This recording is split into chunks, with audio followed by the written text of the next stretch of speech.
Assalamualaikum warahmatullahi wabarakatuh. Waalaikumsalam warahmatullahi wabarakatuh. Selamat pagi semua. Jadi hari ini materinya dahulu ya. Apa materinya? Minggu kemarin kita sudah menjelaskan sub-sub proyek atau disilakan dengan tesis. Tesis itu penggerak yang ada di ada kopling, roda, transmisi, dan relay. Jadi hari ini sesuai dengan agenda belajar kita, jadi sistem kerja kopling.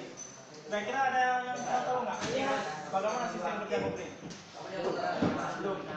Kopling fungsinya untuk meneruskan putaran atau memperhalus. Dia ada beberapa fungsi yang sangat mendasar. Fungsinya adalah memperhalus putaran pada saat ekspor gigi. Misalnya dari gigi 1 ke gigi 2. Jadi putaran yang ada di engine diteruskan ke transmisi melalui kopling. Yang menyambung dan memutus putaran itu ada di kopling. Kita lihat di gambar dulu ya. Tidak. Ini adalah gambar sederhana. Gambar sederhana ini bisa kita lihat. Ini ada plug disk. Itu yang diistilahkan dengan kain close kalau bahasa Acehnya. Ini ada plug open atau rumahnya kain close. Kalau istilah di bengkel ini sering istilah dengan pegas diafragma atau pegas matahari. Ya. Ini ada siklusnya, ini ada reservoir, ini ada silinder. Jadi silinder itu bukan hanya di piston aja. Ini ada reservoir itu ada penyimpan fluida sebagai media penghubung, media penggerak untuk menekan di kopling. Ini ada push rod, ada piston. Di kopling juga ada piston. Ini siklus kerjanya. Ya, ini siklus kerjanya. Nanti yang perlu kita cek adalah di card disk, di disk kopling. Ya, ini yang perlu kita cek. Oke, kita. Ini coba pegang. Ini ada disk macam-macam.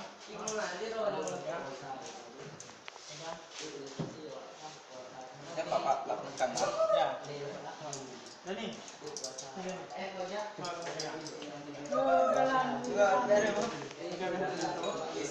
Oke. Bahasa Indonesia oke.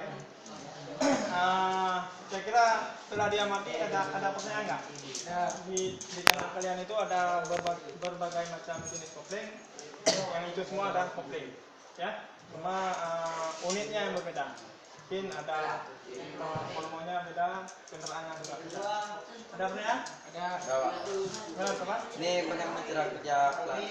Nah, ini nanti kita bisa pakai di mesin bor bagaimana sistem kerjanya. Yang seperti kita tahu, biasanya kalau kita menekan, biasanya kan menjauh. Ya. Tapi di sistem kopling ini berbeda. Pada saat kita menekan, dia merapat. Dia ada pegas diafragma. Ini pada saat menekan ada plat penekan yang akan menekan, menyambung atau memutus putaran dari engine ke transmisi sehingga ke roda-roda. Nanti kita praktek di mesin bor biar kita bisa lihat. Oke, saya kira nak tepan, ya beres? Ya, beres. Yang lain? Ada Pak? Nah, Pak, ya. Bagaimana cara mengukur paku keling dan bagaimana cara mengukurannya, Pak? Ya, pertanyaan yang sangat bagus. Jadi ini paku keling. Paku keling. Standar kedalaman paku keling ini 9 cm. Jadi kita ukur menggunakan vernier caliper atau jangka sorong. Berapa kedalamannya nanti kita coba ukur. Coba kita ukur. Ini namanya vernier caliper. Jadi kita ukur. Kita cari di meja rata, kita ukur. Jadi untuk sementara kita lihat dulu. Ini pengukurannya. dan pengukuran Dalaman.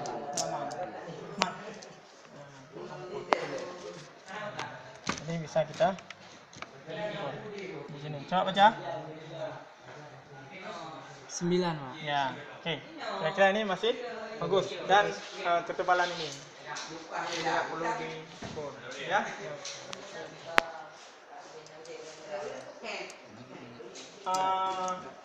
Yang lain ada pertanyaan sebelum kita praktek? Ada ya. Ya. Jadi kira-kira jelas tentang kopling seperti yang sudah kita tahu bahwa kopling itu ada penghubung dan pemutus tekanan dan memperhalus tekanan pada saat engine kendaraan sedang bekerja. Seandainya tidak ada kopling, coba kita bayangkan seandainya tidak ada kopling.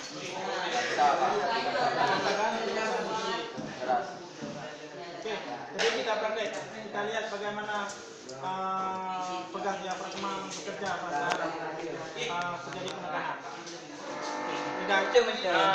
Ini coba lihat teori tadi bahwa pada saat ditekan maka plat penekan akan naik sehingga memutuskan putaran dari putaran ke bulan produksi. Jadi ini contohnya ini plat kita tekan. Ada naik? Ada nih, Pak. Ini plat penekan naik. Pada saat naik putaran engine akan Terputus. dan kita lepaskan pelan-pelan maka dia akan Turun kembali. turun kembali. Inilah tragedi atau kejadian yang terjadi pada kopling pada saat kopling kita operasikan atau kita kerjakan. Ada pertanyaan? Lanjut ya. Sudah.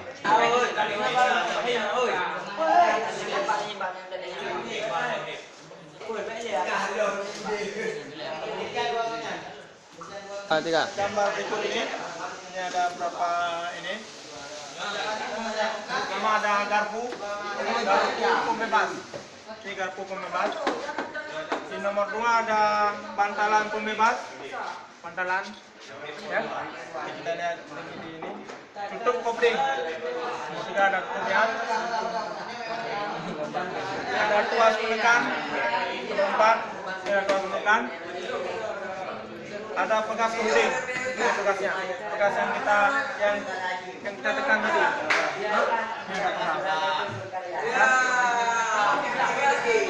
Ya, ini ada pegas.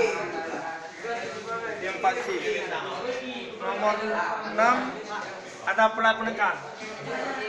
Ini sebagai pelatnya. Pelat penekan.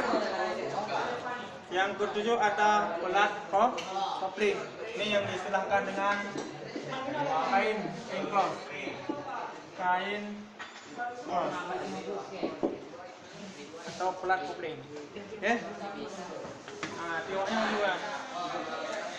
Jadi kopling penuh perhatikan. Kopling adalah suatu bagian yang mutlak diperlukan pada mobil bensin, diesel, dan jenis lainnya, di mana penggerak utamanya diperoleh dari hasil pembakaran di dalam silinder mesin. Motor bensin dan diesel tidak dapat hidup sendiri, seperti mesin uap dan motor listrik. Tenaganya tidak dapat digunakan dengan segera. Karena itu, pada tahap pertama mesin harus dapat berputar dahulu dan kemudian memindahkan tenaganya perlahan pada roda belakang sehingga kendaraan bergerak perlahan. Mesin juga harus tidak berhubungan bila mengganti transmisi. Jadi pada saat pergantian gigi itu mesin tidak boleh berhubungan. Oleh karena hal tersebut di atas maka diperlukan pemasangan kopling yang letaknya di antara mesin dan transmisi. Di tengah-tengah di antara mesin dan transmisi itu ada kopling untuk menyambung dan memutus dan memperhalus putaran. Kira-kira ada nanti siapkan tugas untuk besok. Kita cek kopling per orang ya. Minggu depan tempur. Jadi untuk hari ini kita pernah sampai di sini. Fungsi utama dari kopling itu adalah utama apa? Untuk menyambung dan memutus dan memperhalus tataran. Oke, sebelum pulang kita berdoa dulu. Siap? Siap. Siap, Rak? Semuanya. Semuanya. Nah, ini dulu. Oke, yuk. Siap, Rak? Saya nampak, Rak. Kita pulang, mari kita berdoa. Doa.